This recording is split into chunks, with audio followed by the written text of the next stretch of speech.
텍스토머 정품을 꼭 확인하세요. 우리 집 방충망 바꿨어요.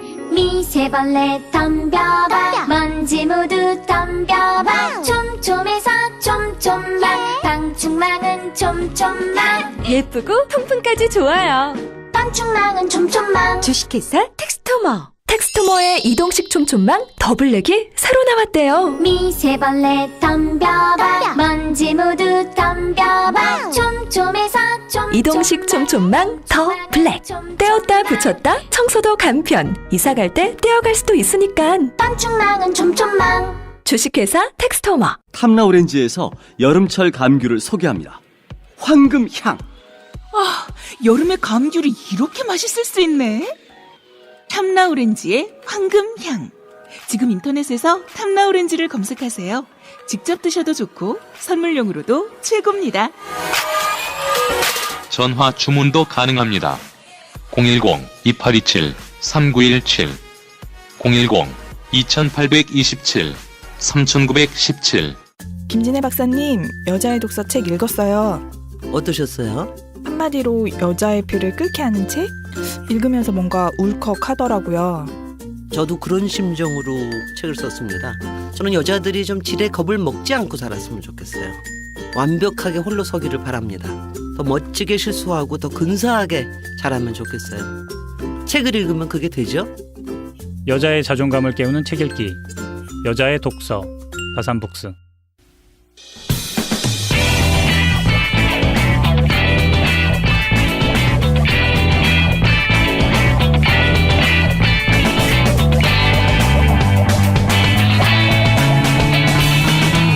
김어준의 뉴스 공장.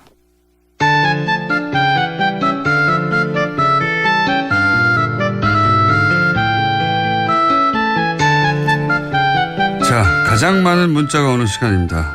노르가즘 정의당 노회찬 원내대표 나오셨습니다. 안녕하십니까? 네, 안녕하십니까? 예. 저희가 이제 1주년 공개 방송을 기획하고 있거든요. 네, 언제죠? 그게 이제 9월 20 며칠인데 26일인가 그렇습니다. 네. 예. 저희가 이제 공개 방송을 할 때, 노회찬 대표님이 나오셔서 첼로를 연주할 거라고 저희 작가들이 다 굳게 믿고 있습니다. 제가 얘기했죠, 그때. 예. 하겠다고. 우리 김어준 공장장께서 네. 정의당 입당하면 제가. 자, 그럼 하루 입당했다가 후탈당하겠습니다. 예. 그럼 제가 한 마디만 켜겠습니다. 도 뭐 이런 거 있잖아요. 자, 말씀 이렇게 하시면 아마 맹렬히 연습에 들어가실 거예요. 기대해 주시고요. 또 사건이 많습니다. 일단 이재용 삼성전자 부회장 징역 5년 선고된 것에 대해서 이제 이건 이제 미국이면 24년 선고됐을 것이다. 이렇게 말씀하셨잖아요. 예. 사실 미국 양형 기준 매뉴얼이라고 아주 이제 정교하게 짜여진 게 있습니다. 아, 그걸 직접 보시고 하신 말씀이에요? 예, 그렇습니다. 이에 따르면은 일단은 뇌물죄만 뇌물 플러스 횡령인데 뇌물죄만 놓고 보자면은 특검이 기소한 거는 모든 뇌물의 총액이 443억이었다. K스포츠 밀까지 합해서. 그래서 특검 주장이 받아들여진 걸 기준으로 하면은 최소 24년 4개월. 이고요. 최소? 예, 최소. 왜냐하면 이 경우에도 이제 양형에 따라서 최장 30년 5개월까지 받을 수 있습니다.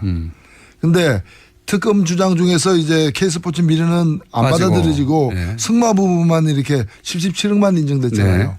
재판부의 주장에 따르더라도 미국 같은 경우는 이게 최소 15년 그리고 최장 19년. 최소가 15년이라는 거예요. 예. 근데 이게 다 횡령을 빼고 뇌물만 가지고 따진 거고요. 횡령까지 보태게 되면 여기서 더 늘어나겠죠.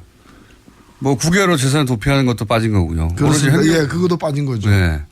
그러니까 뭐 20몇 년 최소 20몇 년은 선고되었을 것이다. 그러니까 어찌 보면 이거는 뭐 판사 재량보다도 한국의 법률 자체가 이런 범죄들에 대해서 이런 반사회적 이 범죄들에 대해서 관대하게 지금 법이 되어 있기 때문에 그렇습니다. 그러니까 이 재벌들에게 한국 사회가 좋은 사회죠. 네. 한국의 법이 대표님에게는 굉장히 가혹했던 것은 제가 기억하고 있습니다. 법도 가혹했고 그다음에 이제 법을 또 잘못 제가 볼 때는 아마 그것도 청와대에서 이게 논의를 하지 않았나. 그렇겠죠. 예. 국회의원직을 상실하셨잖아요. 예. 그러니까 그게 아마 그런 이제 청와대 비서실 회의 같은 데서 그래서 저는 그거 한번 좀 들여다보고 싶어요. 이번에 청와대에서 발견된 그 파일. 예, 본인 그 시기가 제가 대법원에서 판결 받던 그 시기에 해당되더라고. 그러고 보니 삼성과 대단한 악연이 삼성 엑스파일을 이제 공개하셔가지고 통신비밀보호법인가요? 예. 뜬금없이 적용당해서 그 직을 상실하셨죠. 국회의원 진짜 어렵게 됐는데. 근데 이번에 이재용 재판에서 제가 하나 꼭 지적하고 싶은 건 뭔가 하면은 이 감형을 굉장히 많이 했어요, 사실은. 그러니까 뇌물죄의 적용을 갖다가 최소화한 것도 케이스 붙인 미를 뺀 것도 문제지만은 이제 나머지를 놓고 보더라도 최소 형량만 이 감형을 많이 했는데 감형 사유 중에서 기가 막힌 게 이 대표적인 게 국민연금에게 압박을 가해가지고 제일모직과 그 삼성물산을 합병시킨 거잖아요. 이 행위가 유죄 판결을 받았는데 감형 사유가 뭔가 하면은 그러나 이 행위가 이걸 통해서 이제 삼성의 승계 작업, 증여권 승계 구도를 이제 만들어낸 이 그 범법 행위가 이재용 개인의 이익만이 아니라 계열사의 이익에도 기여했으므로 감형한다 이렇게 돼 있어요. 계열사의 이익은 이재용의 이익이 아닌가요? 그렇죠. 그럼 예를 들면은 도둑이 돈을 훔쳤는데 그 돈을 가지고 생활비로 내놨다 일부를. 그러면 도둑 개인만이 아니라 가정의 이익에도 기여하였으므로 감형한다.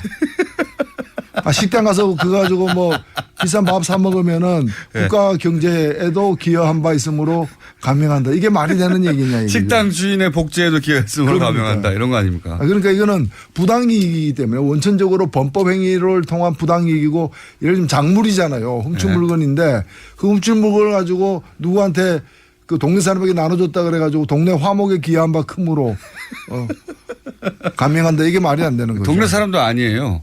본인이 오너인. 그리고 그 계열사라는 게 그 본인 이익이 결국에 본인에게 이렇게 집중되는 건데 말이죠. 자, 그 대목에 대한 지적 굉장히 많은데 또 하셨고 이렇게 되면 이재용 부회장에게는 물론 뭐 이재용 부회장에게 너무 과한 징역이 선고됐다고 하는 측도 있긴 합니다만 이재용 부회장이 말씀하신 대로 그렇게 많이 감형을 받았다면 반면에 어쨌든 뇌물죄는 적용이 됐기 때문에 박근혜 전 대통령 재판에는 아주 불리하게 적용할 수 있다. 이렇게들 얘기해요. 그렇습니다. 제가 볼 때 2심에 어떻게 될 것이냐가 관심들이 많은데 이 뇌물죄가 무너지지 않는 한 일단 뇌물죄가 유지되는 한 더 이상 감형되기 힘들다라고 보는 거죠. 박근혜 전 대통령은 못해도 10년 이상이 나오게 되는 거죠. 이렇게 되면. 그렇죠. 제대로 된 재판을 한다면은. 그래서 오늘 얘기 나눈 이정열 전 판사는 박근혜 전 대통령의 전략을 바꿔서 이제는 이재용 부회장이 불리한 진술을 할 수도 있다. 본인이 살려고. 이때까지는 운명 공동체였는데 법에 건져서 보자면 박근혜 전 대통령이 본인이 적극적이었고 이재용 삼성 부회장이 소극적이었다고 판결이 된 거니까 아니다. 저쪽에서 적극적으로 요청했다고 말을 할 수도 있다. 이제 뭐 그렇게 되면 이전 투구가 되는 거죠. 진흙탕에서 이제 두 분이 뒹구는 거죠. 자, 뒹군다. 제가 한 말 아닙니다. 자, 다음은 안철수 전 대표가 일각에서는 1차 통과 못하는 거 아니냐. 그 결선 투표까지 가는 거 아니냐고 했는데 턱걸이로 51%로 넘어갔습니다. 넘어가서 결선 없이 당선이 됐는데 이거 어떻게 해석하십니까? 51%. 뭐 선거란 것은 어쨌든 한 표라도 이기면은 그렇죠. 승자가 되는 것이고 룰에 의한 것이니까 큰일 날 뻔한 거죠. 어찌 보면은. 큰일 날 뻔했죠. 조금 못 얻었으면 결선으로 가는 거고 결선 갔으면은 이번 그 득표 결과를 보니까 결선 갔으면 이기기 힘들었던. 그렇죠. 51%가 아니라 49%였으면 51%가 다른 쪽으로 갔다는 얘기가 되는 거니까. 근데 여하튼 이겼으니까 뭐 이긴 데에는 그냥 넘어가는 거죠.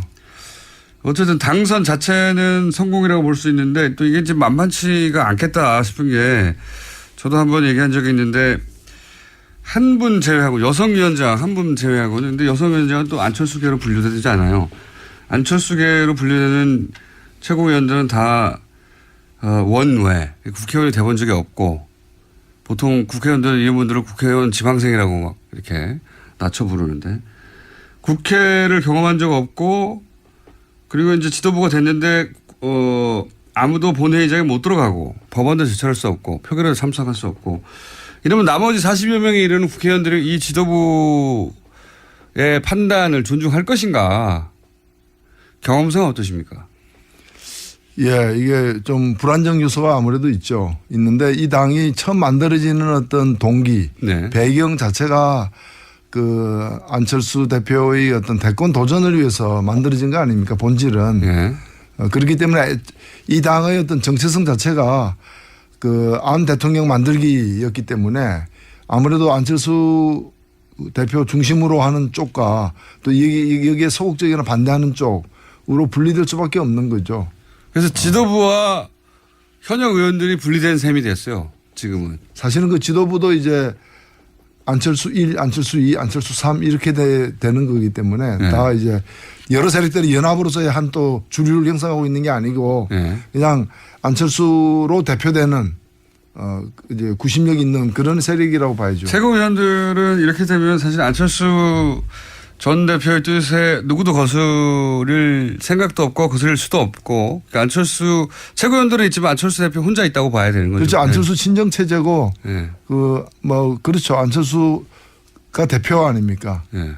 전체를 또 대표하고 그런 여기 상황입니다. 서느냐 제가 이제 궁금한 것은 왜냐하면 제가 이제 국회의원들이 예. 본회의장에 못 들어오는 최고위원들이나 예. 본회의장에 못 들어오는 지도부에 대해서 무시하는 경우를 많이 봐왔거든요. 예, 그래서 안철수 대표가 일단은 지방선거, 예. 지방선거를 어떻게 돌파하느냐가 막 관건일 것이고, 그 다음에는 이제 뭐 경우에 따라서는 그 보궐선거, 재보궐선거 같은 데 출마할 수도 있겠죠. 다시요? 본인이 직접? 뭐 정치인이 그럴 가능성도 있죠. 정치인이니까.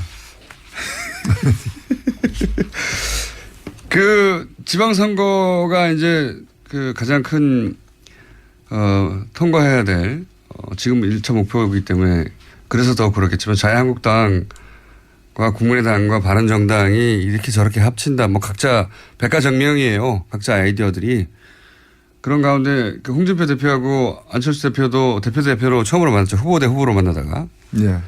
굉장히 재밌는 장면이었는데 논평하실 부분 없습니까? 이제 뭐 다 같이 야당이 된 거죠. 예. 야당이 됐기 때문에 한때는 경쟁 관계였지만 이제는 또 동병상련의 어떤 그런 뭐 관계도 있을 수 있는 근데 거죠. 워낙 토론의 자리에서 두 양반이 각을 크게 세웠고 뭐 서로 쳐다보지 않는다고 하고 뭐 왜 안 쳐다보냐고 하고 이렇게 계속 티격태격 했지 않습니까? 예. 근데 국회의원 일반 국민들 입장에서는 야 그렇게까지 하다가 또 화기애애하게 서로 끌어안으니까 그리고 이분들은 일반 국민이 아니잖아요. 특수 국민이죠. 정치인인데 예, 얼마든지 이거는 상황에 따라서 이제 적응을 굉장히 빠르게 잘 하는 분들이니까요. 지금은 뭐 사안별로 연대해야 될 어떤 그런 보수 야당의 어떤 그런 대표자들이죠. 이렇게 되니까 그러니까 지금 아까 이제 명예 서겠느냐 하는 질문도 드렸지만 지도부가 원내에 없다. 그래서 의원 회의할 때도 지도부 아무도 못 참석하고 뭐 이런 영예 서겠냐고 하는 가운데 실제 또 호남 지역 의원들이 안철수 대표의 첫 행보에 동참을 안 했어요. 예. 예, 그건 뭐 아마 필수 참석 어떤 직책. 예, 그분들이 없어서 그랬을 걸로 보여지고. 근데 보통 이게 당대표 새로 선출되고 나면 이렇게 쫙 서가지고 가지 않습니까? 그분들이 쏙 다 빠졌다고. 아무래도 경선을 치렀기 때문에 또 그런 면도 있겠죠. 그런데 그 의원들 중에 비호남 수도권 지역 의원들은 또 안철수 대표 지지 세력으로 보통 분류되기 때문에. 수도권이 없습니다. 근데 한두 분밖에. 비례 대표들이 있죠. 예.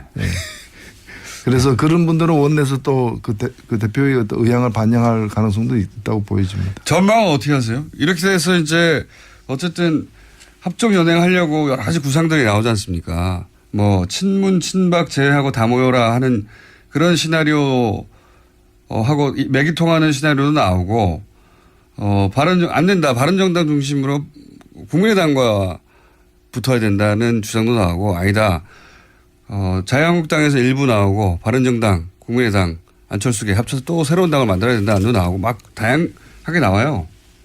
예, 그만큼 이제 기반이 불안정하고 지형 자체도 이렇게 이제 불안정하다는 뜻인데 제가 볼 땐 그 사실 이 일이 처음이 아니지 않습니까? 예, 이런 시도 오랫동안 이번 대선 이전에도 뭐 헌법 개정이라거나 임기 단축이라거나 뭐 이런 여러 가지를 가지고서 예. 또는 이제 제3지대라고 불렀죠. 그 제3지대라는 그 사실 미명하에 그 뭐 이렇게 혼자서 뭐 되기 어려운 분들이 다 모이자. 혼자서 되기 어려운 분들. 그 결론은 뭔가 하면 되는 일이 없다거든요. 예. 저는 이번에도 그 같은 결론이 나올 거로 보여져요. 그 세 당이 합쳐지는 거는 그렇게 쉬운 거의 성사되기 힘든 일이 아닌가.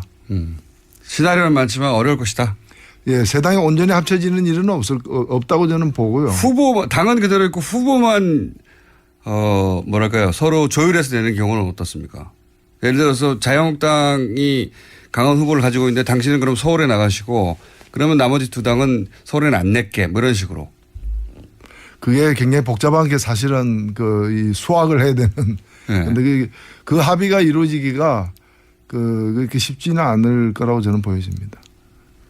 다 어렵다고 보시는군요. 예. 해보신 경험에 의하면 과거에. 예. 아니 그러면은 서울에 자유한국당 나가고 예. 그럼 경기도는 이제 바른당 나가고 어차피 뭐, 지사가 있으니까. 예. 그런 식으로. 예. 그러면 부산에 그럼 국민의당 나간다는 얘기는 국민의당 입장에서는 아무것도 하지 말란 얘기 같은 합의죠. 그래서 국민의당의 안철수 대표가 나가야 된다고 박지원 전 대표가 주장하는 것 같기도 하고요. 그렇게 서로 역할 분담을 하기 위해서. 예. 그게 가능하겠습니까? 그거는 거의 뭐 괌 포위사기 가는 게 아니라 괌 한복판에 핵폭탄 터뜨리는 것으로 받아들여질 텐데. 가능하기 어려울 것이다. 예, 이거 예전에 사실은 지금의 민주당이 야당 시절에 뭐 정의당이나 진보정당과 그 야당 후보 단일화 뭐 이런 노력 일환으로 많이 시도했다가 그렇게 성공적이지 않았던 과거가 있죠. 예, 뭐 그때하고 좀 경우의 차이는 있다고 보여지는데, 예를 들면 합당 같은 것도 잘 안 되지 않습니까? 그게 쉬운 일이 아니지 않습니까? 물론 지금 유일하게 가능성이 있는 것이 자유한국당과 바른정당의 어떤 특정한 어떤 뭐 박근혜 전 대통령 제거라거나 여러 가지 특정한 어떤 상황이 창출되게 될 때 그 중에 또 일부 내지 다수가 흔들리거나 하는 상황은 올 수 있으리라 보여지는데 그 이외에 이 세 당이 함께 움직이는 지형의 변화는 다들 이제 자기중심적으로 생각하고 자기들이 다른 당은 나아지지 않겠지만 우리는 앞으로 남은 기간 동안 나아질 수 있다. 뭐 이런 생각들을 다들 하고 있는 상황이어서 나아질 가능성이 없다는 게 확인되는 시점까지는 별로 안 움직일 것 같고 그 움직이는 시점은 다음 총선 직전 정도가 되지 않을까 싶기 때문에 3년 정도 남았다. 예. 말하자면. 예. 남았기 때문에 그렇잖아요. 다시 도전해보고 싶은 생각들이 이제 다시 있는 거죠. 어렵다는 게 전망이십니다. 자, 어제 법사에 계시니까 또 이 질문을 드려야 되는데 이유정 헌법재판관 후보자에 대해서 보고서 채택이 안 됐습니다. 일단 이유정 후보자는 어떻게 평가하십니까? 예, 뭐 소문난 잔치에 먹을 게 없었다. 저는 그렇게 보는데 일단 처음에 제기된 것은 이제 여러 후보들 내지 정당들 심지어는 뭐 민주노동당까지도 홍보대사 내지 지지선언 이런 데 참여를 한 바가 있기 때문에 정치 편향이 너무 심한 거 아니냐라는 지적을 일부 보수 야당으로부터 받았는데 막상 그 뚜껑을 열어보니까 그렇지 않았다는 거죠. 심지어는 오히려 과거에 이제 민정당 국회의원을 2번이나 지내고 총 국회의원 4번이나 지낸 대구 출신의 한병채 헌법재판관 같은 경우에는 85년 선거에서 민정당에 낙선하고 민정당 후보로 나가서 선거 낙선하고 3년 후에 헌법재판관이 됐어요. 뭐 그건 평민당 출신도 이제 그런 분이 계셨고 그래서 국회의원을 아예 했던 분들도 나왔다. 예, 예. 당적을 가졌던 분들도 나왔는데 제가 예. 이유정 이 후보자에게 당적 가진 적 있냐 하니까 없다 그러는 거예요. 그리고 예. 수백 명이 이렇게 그 지지하는 그런 어떤 선언에 예. 소수 약자들을 대변하는 정치 세력이기 때문에 이름을 올렸다. 뭐 이런 정도 가지고 정치 편향이 있다고 볼 수 없는 것이고요. 그다음에 경제적으로 뭐 몇 가지 흠이 있는 거 아니냐 했는데 다 소소한 뭐 딸에게 유학 비용으로 송금한 것이 딸이 이제 뭐 갑자기 이런 일 당하니까 계좌 하나를 갖다가 이제 신고를 덜 하고 나중에 네. 신고한. 근데 이 액수가 다 뭐 증여세를 갖다가 내지 않기 위한 어떤 불법 증여나 이런 흔적을 찾기 힘들었기 때문에 문제가 없는 거고 유일하게 남은 게 한 4년 동안에 주식 투자해서 10억 벌었다는 건데. 네. 그런 실력도 있습니까? 예. 예, 그게 이제 국내 경제 사정에 왜 계속 그쪽으로 안 하고 이쪽으로 왔느냐 뭐 이런 질문이 왜 왜는 법피처럼 안 하고 예. 왜 또 헌법재판관 되려고 하느냐. 근데 뭐 그런 얘기 할 수는 있지만 예. 거기 불법이 없는 한. 예, 그렇죠. 그러니까 이게 지금 뭐 보고서 채택을 안 했는데 보면 이게 다 법사위인데 그래도 예. 기본적으로 우리가 무죄 추정의 원칙이라는 게 있잖아요. 증거가 나오기 전까지는 예. 무죄로 추정을 해야 되고 또 판결이 내려지기 전까지도 그래야 되는데 여기는 보면 유죄 추정의 원칙이에요. 아니라는 게 확실시 않은 다음에는 무조건 유죄로 예. 추정하겠다. 당신은 안 된다. 뭐 이런 거라서 제가 볼 때는 야당들이 뭐 보고서는 채택 안 했지만 이 끝까지 이렇게 강하게 반대할 명분 이유를 찾지 못했다 이렇게 보여집니다. 그러니까 한마디로 잡아내지 못한 거군요. 예. 뭐 어찌 보면은 좀 많이 이렇게 8명 중에서 보수가 6명이나 되고 예. 그리고 뭐 5명 이상이 서울대 법대 출신이고 뭐 이런 여러 가지 상황을 또 그 한 명을 빼고 다 남성이고 예. 뭐 이런 걸 볼 때 오히려 균형을 잡아줄 적절한 이 인선이었다. 저는 그렇게 생각됩니다. 그런데 채택이 되긴 될까요? 지난 경험을 보면 이게 이제 대중적으로 이슈가 되면 어떻게든지 길게 끌고 가고 사람들이 관심이 없으면 금방 통과되더라고요. 근데 일단은 이거는 뭐 대통령이 그냥 임명해도 되는 경우이기 때문에 그렇긴 합니다. 예, 뭐 그렇기 때문에 며칠 기다릴 것 같아요. 근데 김희수 헌법재판관 그 문제가 더 먼저 예. 지금 표결에 오르지 않겠는가. 아직도 벌써 거의 2달째 그냥 예. 공전하고 있는데. 그리고 이 자리에서 이 발언도 화제가 됐습니다. 친박계죠. 예. 5선이나 됩니다. 정가윤 의원이 문재인 대통령이 헌법을 지속적으로 위반해서 탄핵해야 한다고 주장을 해가지고 또 크게 화제가 됐어요. 어떻게 보십니까? 그 자리에 계셨는데. 예, 글쎄요. 저도 뭐 신문에서 봤기 때문에. 그 자리에 안 계셨군요. 예, 발언할 때는 저의 발언 후에 발언을 한 건데. 예. 뭐 그렇게 크게 화제가 되지는 않았어요. 그 종편에서는 크게 화제가 됐습니다. 예? 종편에서는. 그거는 화제라기보다는 화제를 일으킨 거죠. 불을 질른 거죠. 뭐. 뗄감이 없으니까 이런 거 가지고 이제. 그리고 포탈에 이게 기사가 올라가게 댓글이 엄청 많이 달리긴 했습니다. 예, 그거는 봤습니다. 예. 봤는데 뭐 제가 볼 때는 뭐 그런 또 생각을 가진 분도 있구나. 예. 굉장히 드물긴 하지만. 드물긴 예. 하지만. 저는 이 심리가 궁금해요. 그러니까 본인도 탄핵이 실제로 자신이 한 근거대로 될 리가 있다고 생각하지 않았을 거 아닙니까? 설마 5선이나 국회의원 하신 분이 탄핵 사유 몇 가지 얘기하고 정말로 이런 사유로 문재인 대통령이 지금 탄핵이 될 거라고 생각 안 했겠죠. 예. 그죠? 그러니까 본인도 본인이 한 말이 그렇게 될 거라고 생각 안 하잖아요. 안 하죠. 예. 근데 이제 본인도 본인의 주장을 믿지 않으면서 왜 이런 주장을? 그 당 대표도 그런 얘기를 한 번 한 적이 있는데 임기를 못 마칠 거다. 예, 그렇죠. 그런 얘기 탄핵 당할지 모른다. 뭐 네. 이런 게 뉘앙스로. 마치 이제 자신들이 당했기 때문에 아직도 그 충격에서 그 외상후 스트레스에서 못 벗어나는 거죠. 못 벗어나는 거고 뭐 그걸 또 보복을 했으면 하는 그런 네, 그런 좀 저열한 그런 복수심 같은 게 이제 있을 수도 있겠죠. 복수심에서 한 말이다. 자, 오늘은 그러면 잔잔하게 진행되고 있는데, 예, 한 가지 마지막으로 더 여쭤보고 끝내겠습니다. 서울시장에 안 나가시나요? 저는 지금 창원 시민이자 경남 도민인데 예의가 아니죠. 서울시장은 어떻게 전망하십니까? 서울시장. 박원순 서울시장은 아무래도 다시 나올 것 같고, 서울시장은 어떻게 각축이 이루어질까요? 글쎄요, 지금으로서는 뭐 어찌 될지 모르죠, 솔직히. 그렇긴 하죠. 예, 예. 워낙에 이제 변수들이 있기 때문에 예. 좀 연말 가야 아는 게 아닌가. 지금으로서는 모른다. 본인들도 아마 그렇게 얘기를 다 하시는 것 같고. 정의당에서도 후보를 낼 거죠. 당연히 내야 되겠죠. 예. 예. 당연히 내야 될 텐데. 예. 누가 나옵니까? 그것도 사실은 굉장히 이제 변수가 많죠. 자유한국당에서 누가 나올까요? 글쎄요, 뭐 나오려고 하는 분이 있나요? 나오려고 하는 분이 있나요?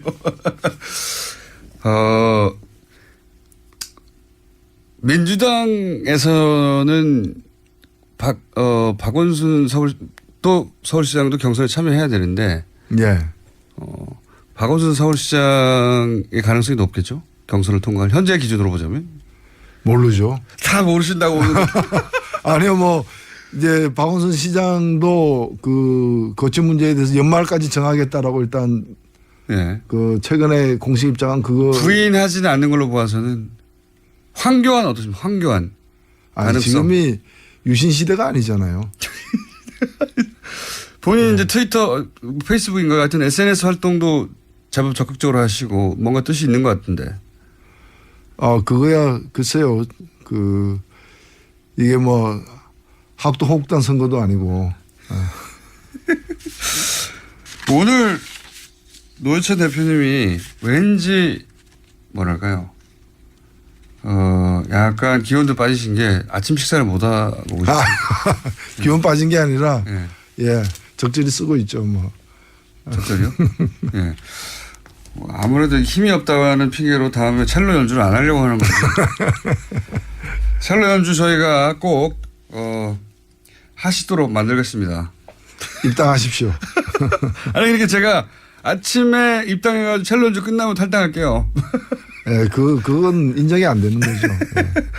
며칠 이상 입당해야 됩니까, 그러면? 10년. 10년. 예, 그래야 강산이 변하니까. 오늘 여기까지 하겠습니다. 정의당 노회찬 대표였습니다. 감사합니다. 네, 감사합니다. 또 떨어졌어. 너 또 입사 시험 봤어? 아니, 차량용 핸드폰 거치대 말이야. 여러 개 사봤는데 실패의 연속이야. 떨어지고 시야 가리고 운전석에서도 멀고 뭐 좋은 거 없을까? 싼 것만 찾으니까 그렇지. 제대로 된 거 하나 사서 편리하게 쓰는 게 더 낫지. 그런 게 있어? 그럼 있지. 1, 2, 3 할 때 2. 힘 세다 할 때 힘. 2 힘. 투 힘? 2배로 힘이 세다는 건가? 네이버 검색창에 투 힘을 검색해 보세요. 오빠, 우리 어디 가는 거야? 정수 가지. 와, 우리 말 타러 가는 거야? 그렇게 좋아? 고민하지 말고 장수로 오세요. 온 가족이 즐기는 승마 체험과 국내 최대 규모의 말역사 체험관 등 장수에는 정말 볼 것, 누릴 것들이 넘쳐난답니다. 말의 심장 소리를 직접 느껴보는 장수에서의 하룬 여행. 장수는 항상 가까이 있습니다. 주말 여행은 장수로. 승마 체험 예약은 063-350-5486. 반지, 벤지, 반지, 벤지, 벤지, 벤지, 벤지, 빼뺀지, 빼뺀지, 반지, 벤지, 반지, 벤지, 반지, 벤지. 오빠 나랑 무슨 게임 할 거예요? 벤지. 벤지, 벤지, 벤지, 빼뺀지, 뺀뺀지. 오빠는 마법사 업데이트.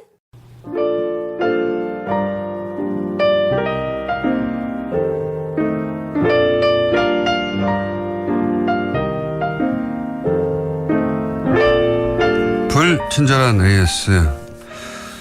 자, 마을버스 탔는데 뉴스공장이 나오고 있어요.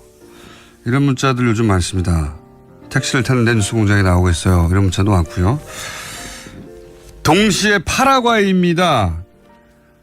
수도 아순시온에서 남쪽 카쿠페라는 도시에서 버스 타면서 듣고 있다. 그러니까 서울 마을 버스에서도 듣고 있고요. 파라과이 버스에서도 듣고 있는 뉴스공장입니다. 네.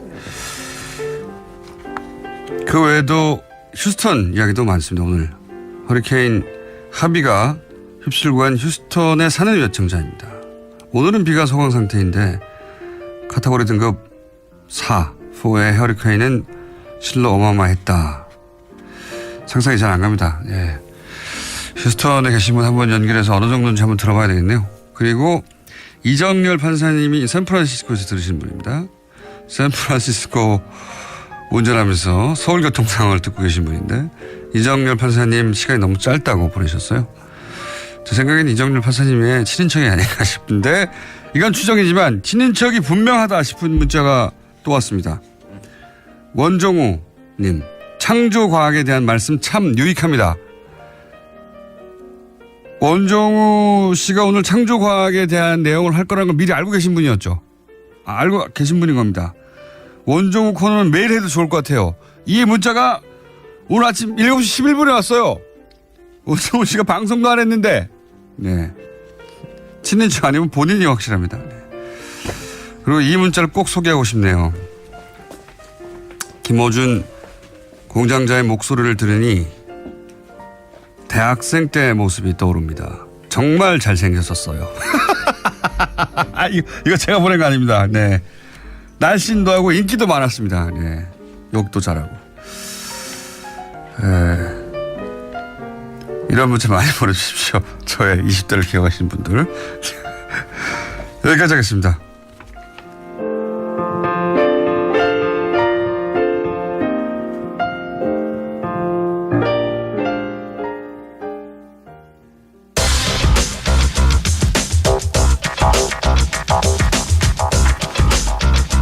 원종우 씨 나오셨는데 안녕하십니까? 안녕하세요. 이 문자 뭡니까? 정체가 창조과학을 오늘 할 거라는 걸 이분이 알 리가 없잖아요. 관련이 없으면 관계가 본인 아니에요? 아니고요. 네. 제가 페북에다 올리거든요. 뭘 할 거라고 매번. 아니 오늘 창조과학에 대한 말씀 참 유익합니다. 이게 어떻게 하기도 전에 나오냐고. 제 주변 분들이 그렇게 해주시길 했어요. 딱 마지막 편이라서 반응이 없다고 미리 해주시는 걸로. 네, 실토 나왔습니다. 네. 친족은 아닙니다. 친족은 아니고 친구라고 하죠. 친구. 예, 친구. 자, 어쨌든 미리 유출된 오늘의 주제는 창조과학입니다. 창조과학. 네. 창조과학이 이제 잠깐 화제가 됐죠. 네. 네. 그래서 오늘 창조과학을 한번 다뤄볼까 하는데, 창조과학. 창조론과 창조과학은 다른 겁니다. 예, 다른 거죠. 이게 네. 이제 혼란스럽게 쉬운데 대부분 종교는 창조와 관련된 내용을 다 갖고 있잖아요. 네, 모든 종교는 그렇죠. 그렇죠. 네. 그래서 뭐 종교인이라면 그걸 이제 부정할 수는 없고요. 네.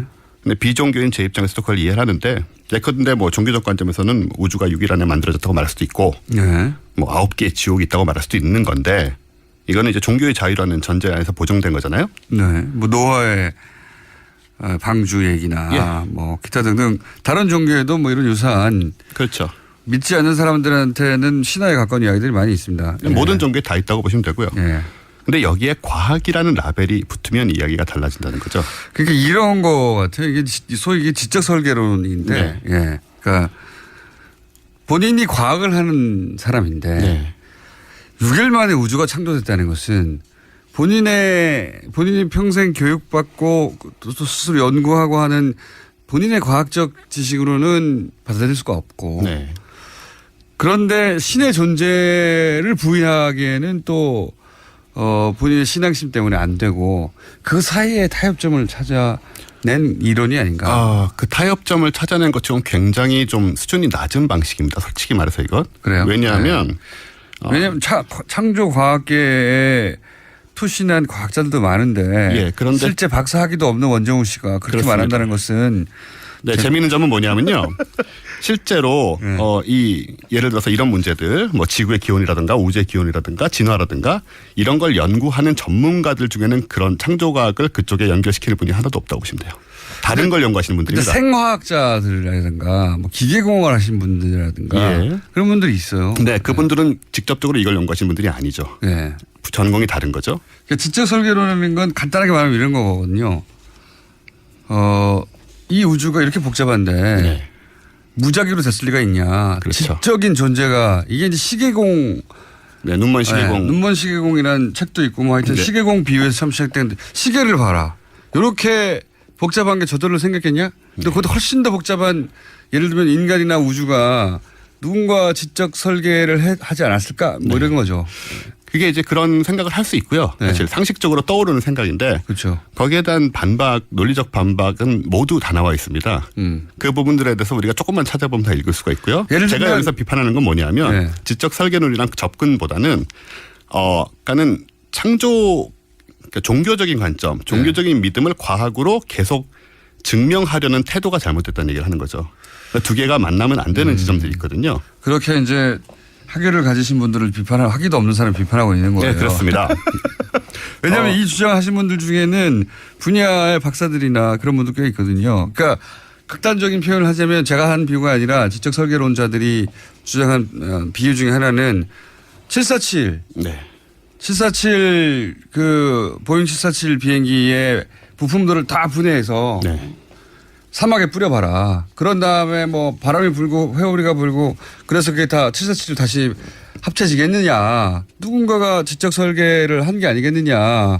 비행기보다 훨씬 더 복잡한데 우주는. 이런 비유를 들어서 이제 지적 존재가. 예, 굉장히 잘못된 비유죠. 네. 왜냐하면 기본적으로 생명, 생체라는 것, 생체가 가지고 있는 그 자기 조직력을 무시한 거고요. 두 번째로는 40억 년이라는 시간 타임 스케일을 보지 않는 겁니다. 그것은. 네. 그래서 기본적으로 아주 파기된 논이고요. 그런 거는. 유기체가 40억 년에 걸쳐서 점점 진화하는 것과 네. 다 분리되어 있는 부품들이 스스로는 붙을 수 없죠. 네. 예.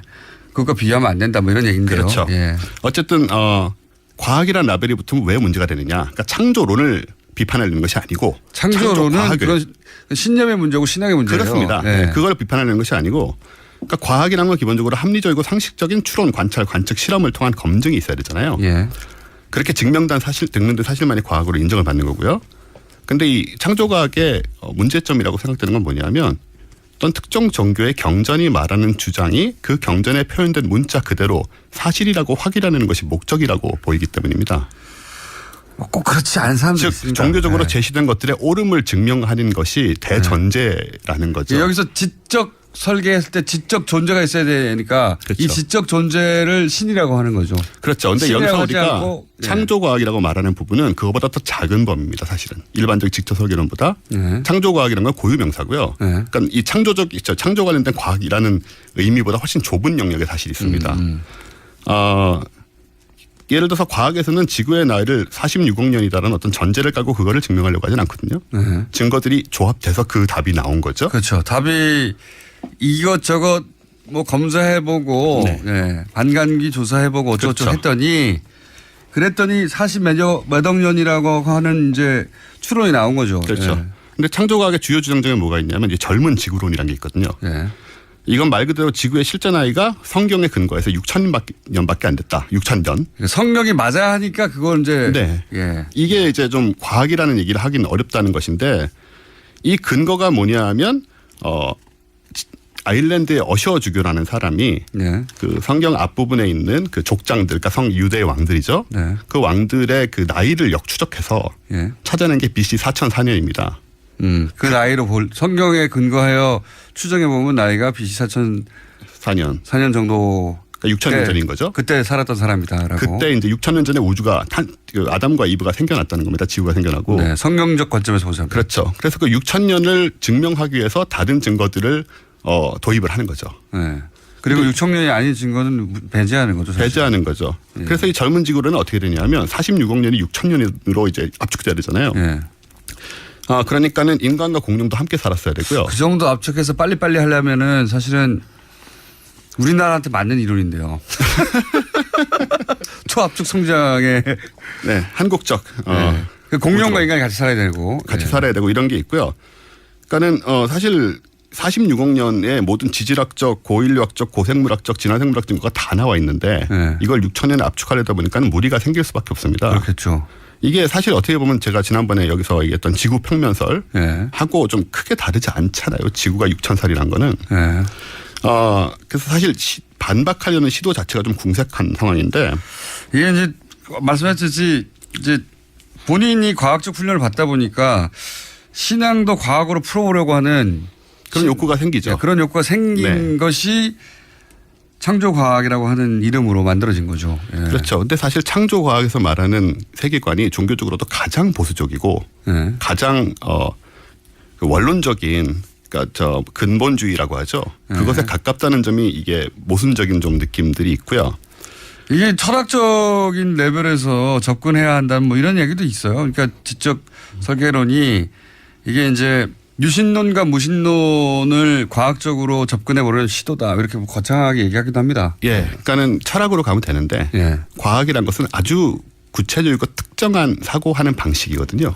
그래서 그런 점에서 이제 문제가 생긴다는 것을 많은 과학자들이 주장을 하는 거고 그리고 그럼 기독교인 과학자들이 전부 창조과학을 믿거나 창조과학에 경도되느냐면 그렇진 전혀 않고요. 제가 아는 과학자들 주변에도 기독교인들이 꽤 있습니다. 근데 이분들이 지구의 나이가 6,000살이라는 생각 같은 거는 거의 대부분 하지 않고 훨씬 대국적이고 큰 그림에서 성경을 받아들이고 혹은 자기 경전을 받아들이고 어떻게 그 소위 이제 성경의 문구 하나하나와 본인이 가지고 있는 과학적 지식을 그 괴리가 생길 때 어떻게 해결합니까? 신앙을 가진 과학자들은. 쉽지 않은데 성경의 문구 하나를 전부 받아들이려면 돼지고기도 먹으면 안 되잖아요. 그렇죠. 여러 가지 굉장히 많은 문제가 생깁니다. 그래서 이걸 이제 현대적으로 접근을 해서 과학자들 제가 아는 과학자들 같은 경우에는 과학이 풀어내지 못하는 지점이 있습니다. 예를 들어서 우주론 같은 경우에 빅뱅은 왜 일어났나? 혹은 빅뱅 이전에는 그럼 뭐였나? 뭐 빅뱅 이전엔 뭐가 있었나? 이런 것들은 물리법칙이 빅뱅에서 붕괴되기 때문에 그 이전으로 돌아간다는 게 의미가 없어지거든요.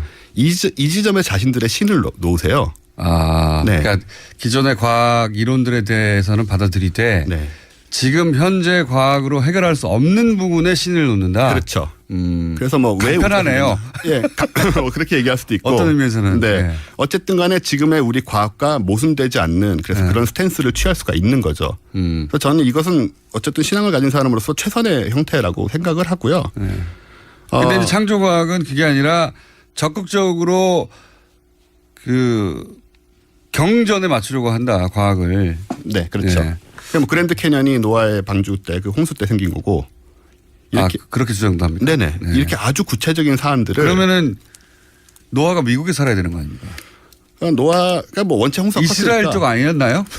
그게 이제 전 지구적으로 벌어진 홍수니까 뭐 여기저기 그렇게 자국을 남겼다. 그래서 이제 그랜드 캐년이 이제 그래서 생겼다는 주장을 하시고. 그러니까 이런 식이라고 생각하시면 돼요, 매사가.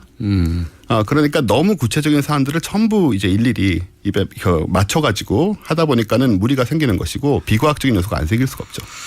그러니까요. 근데 창조 과학이라는 게 제가 알기로는 미국에서 출발한 것인데 우리나라에서도 한 10여 년 전에 만들어졌잖아요. 네, 꽤 됐습니다. 예. 거기에 과학이라는 이름을 붙었기 때문에 참여하신 분들은 사실은 이공계 출신의 학자들입니다. 그렇죠. 일단 여기서 우리가 좀 짚고 넘어갈 게 뭐냐면 뭐 저는 종교를 부정하는 사람은 아니고요. 근데 종교는 기본적으로 믿는 행위가 전제지 않습니까? 근데 과학은 의심하는 행위가 전제거든요. 그래서 이 둘을 개인이 갖고 살 수는 있을지 모르겠습니다만은 섞어버리면 종교도 과학도 다 망쳐질 수 있다고 저는 생각합니다. 무신론자시죠? 네, 무신론자입니다. 네, 저도 무신론자이기 때문에 이거는 둘이 붙어서 얘기하면 유신론자가 없기 때문에 불공정한 방송이나 재미는 있습니다. 네, 어쨌든 종교가 믿는 행위고 과학은 의심하는 행위라는 점은 아주 기본적인 전제라서 저는 이것들이 깔끔하게 잘 분리됐으면 좋겠다는 생각이 있습니다. 오늘 굉장히 진지하게 늦게 헐레벌떡 들어와서 이것이 재미없을 걸 알고 일단 여기서 끝내야 되거든요. 안녕. 안녕.